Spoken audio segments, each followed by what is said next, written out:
ஆத்மா காரியங்களை குறித்து சொல்லுங்க. ஆத்மாவுக்கு நீங்க என்ன பண்றீங்க? இங்க நான் சொல்றேன் கேளுங்க. ஆண்டவர் 5 மாசம் நம்மளை காப்பாற்றி இருக்கிறார். ஆண்டவர் நம்ம ஆத்மா. எத்தனை பேர் நன்றி சொன்னீங்க ஆண்டவருக்கு? எத்தனை பேர் மனசார சொல்லுங்க, மனசை தொட்டு சொல்லுங்க. 5 மாசம் எனக்கு உடம்புல சரீரத்துல சுகத்தை பலத்தை கொடுத்து, வேலையை கொடுத்து, பாதுகாப்பை கொடுத்து, சோத்தை. ஒரு மனுஷன் சோறு திங்கும் போதே ஒருத்தன் செத்து போயிட்டான். சோறு தின்னுட்டு முழுங்க முடியாம செத்து போயிட்டான்.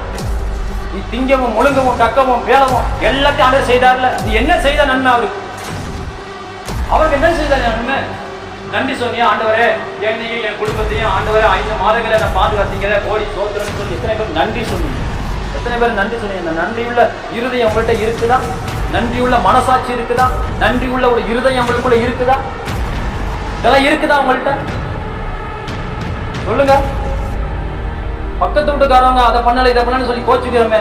இவ்வளவு காலமா ஆண்டவர் நம்மளுக்கு வாழ்வை கொடுத்து, ஜீவனை கொடுத்து, பாதுகாப்பை கொடுத்து, ஆண்டவருக்கு முன்னாடி ஆண்டவரே நன்றி அப்பான்னு சொல்லி எத்தனை பேர் கால ஜபம் பண்ணிருக்கீங்க? எத்தனை பேர் கால ஜபம் பண்றீங்க? எத்தனை பேர் வேதம் படிக்கிறீங்க? எத்தனை பேர் ஜபம் பண்றீங்க?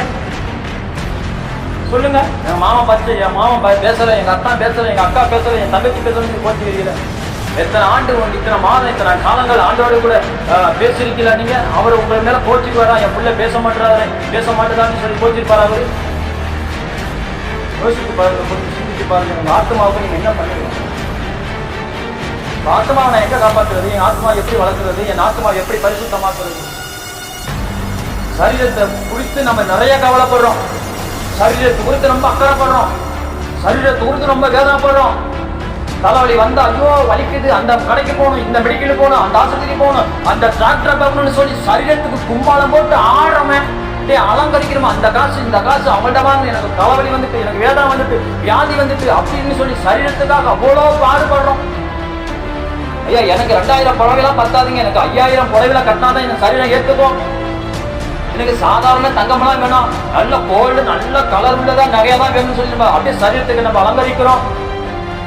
சரீரத்துக்கு என்ன வேணாலும் பண்றோம்ல, எல்லாம் பண்றோம்ல, சரீரத்துக்கு என்னெல்லாம் செய்யறோம்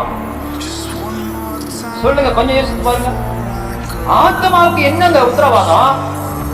நாளைக்கு கடவுளுடைய வருகை இருக்குமானால் உங்கள் ஆத்மா எங்கே நிற்கும் என்பதை உத்தரவாதம் உங்களால கொடுக்க முடியுமா?